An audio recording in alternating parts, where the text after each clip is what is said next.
Well, hello viewers, this is a video for those of you who wonder what the hell will you get if you buy a Suntour epixon from AliExpress.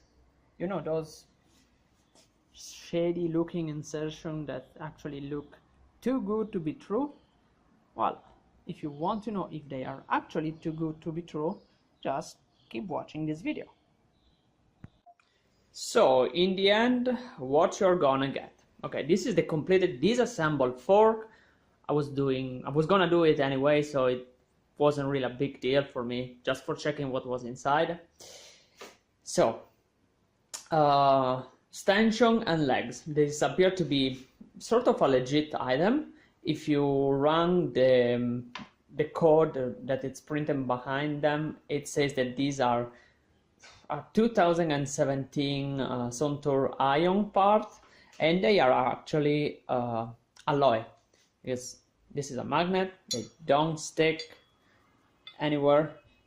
Quite frankly, the only steel part in this fork are nuts and bolts. There is nothing steel in this. Well, aside from the remote lockout leg. The bottom part of it, which is one of the big killers of this fork. In general, the fork is sort of well made, but with very little grease and almost no oil. In the air chamber, in the air spring chamber, there was no oil whatsoever, which is bad. I was expecting it, but I was not expecting it to be that bad. The negative spring, which is this assembly right here, right now appears to be set for 100 millimeters.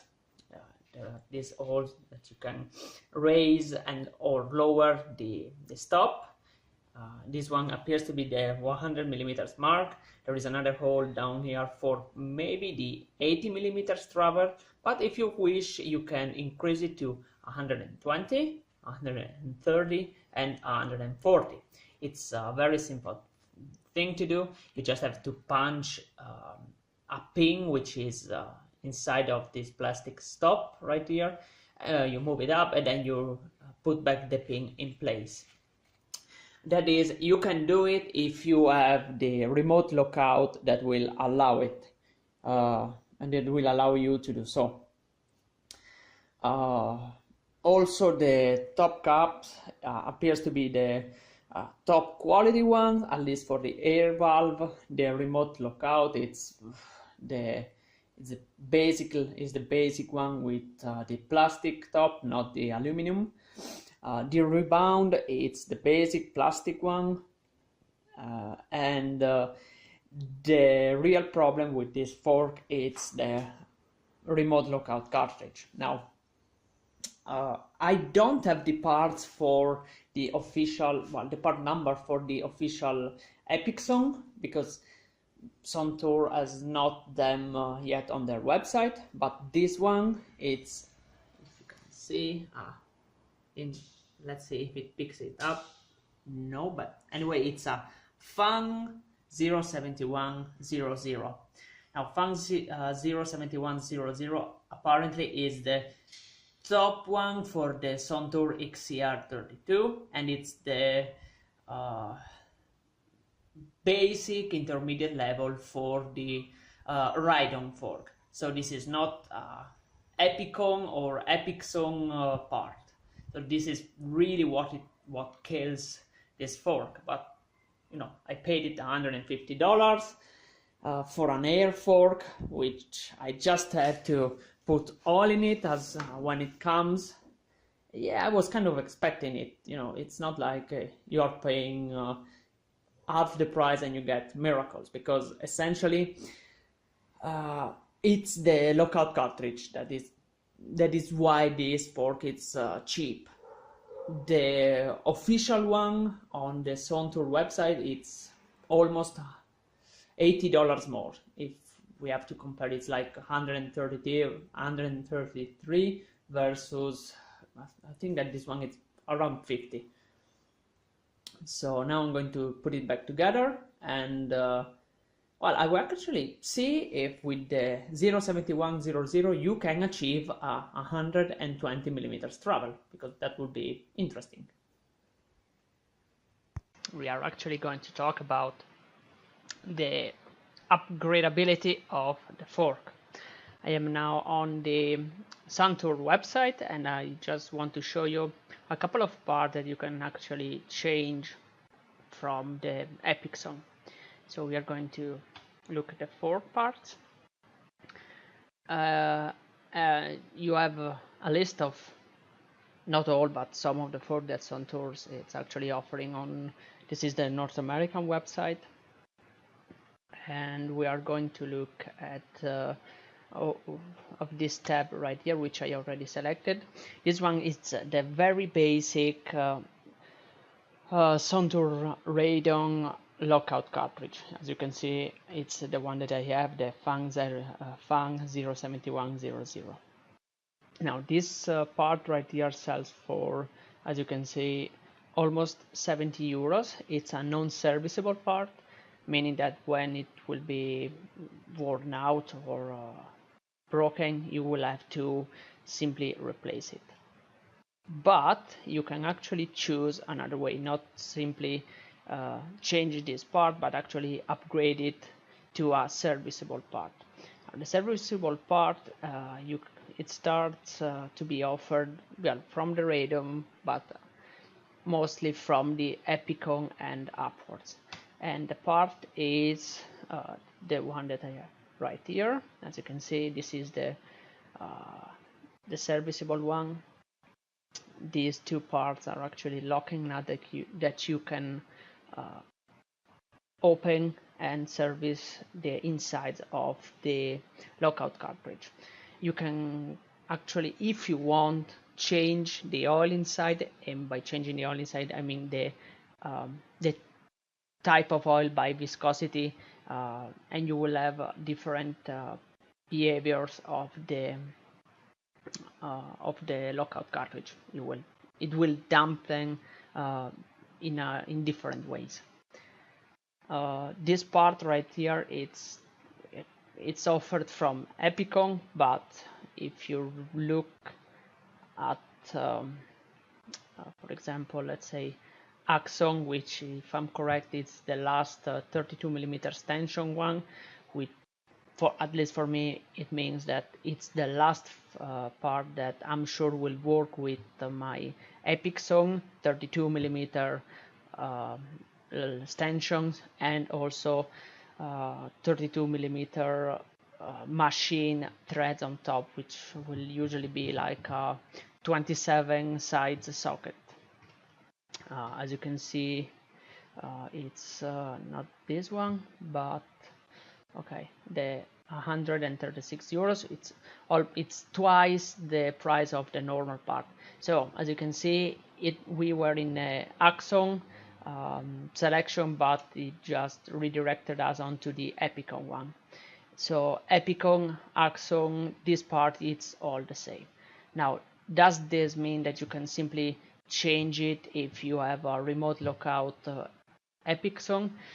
Not really, because you can put this thing in place, but you won't have the, let's say, commands to operate it. And the reason is, if you choose to basically change these two lockout cartridges, you will also need to change the remote lockout command and the rebound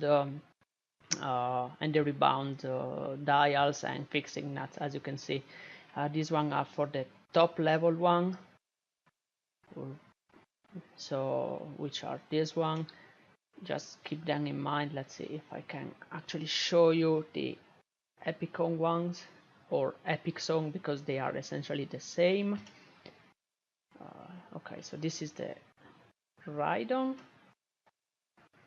and okay, so Rhydon and epicon, they have the same basic rebound commands. So this is the ones that we have, that I have now on epixon, and my remote lockout command is, the assembly is this one.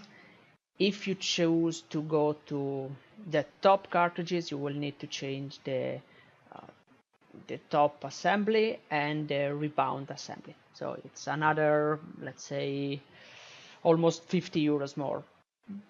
Also, another thing that you can actually change or upgrade, it's the air top cap to the top level one. This has this spacer made out of foam for changing the behavior of the compression of the fork. And if you want, you can also add air volume spacers. And if you want, for example, to change different times the travel of the fork, as you can see, you can buy this fork travel spacers. These are useful simply because you can actually, for example, in my case, I could actually set the fork for 140 millimeters travel, but then if for some reason I want to go back to 100, I will simply have to buy, let's see, this is I think it's a 20 millimeter one. Let's see. Okay, so if I'm correct, this is a 20 millimeter one, so I will have to buy 2 of these, put them in place, and I will simply be able to run with 120 millimeters travel, or 100, and leaving the fork with the stop set at 140, so I won't need to drive out the pin to change the fork travel. It just makes the life just a little bit easier.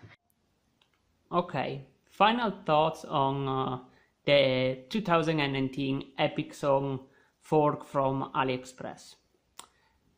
To me, it looks like it's a good fork. I mean, I had it for 2 months right now.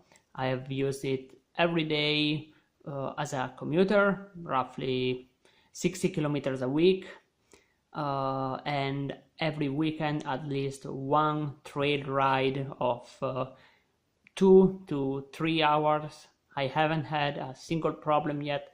No problems with the lockout cartridge, no problem with the air spring, meaning no leaks from the air spring. I don't have troubles with the stiffness of the fork. There are no visible cracks or anything like that had showed up. And in general, it seems a pretty well built fork. If I have to take an educated guess, I think this is actually an OEM, original equipment manufacturer fork. So it's not truly a bad thing. That being said, the only bad thing for this particular model, it's the steerer tube, and that is because I had to buy the straight steerer. But if you really want, they are available also with the tapered one.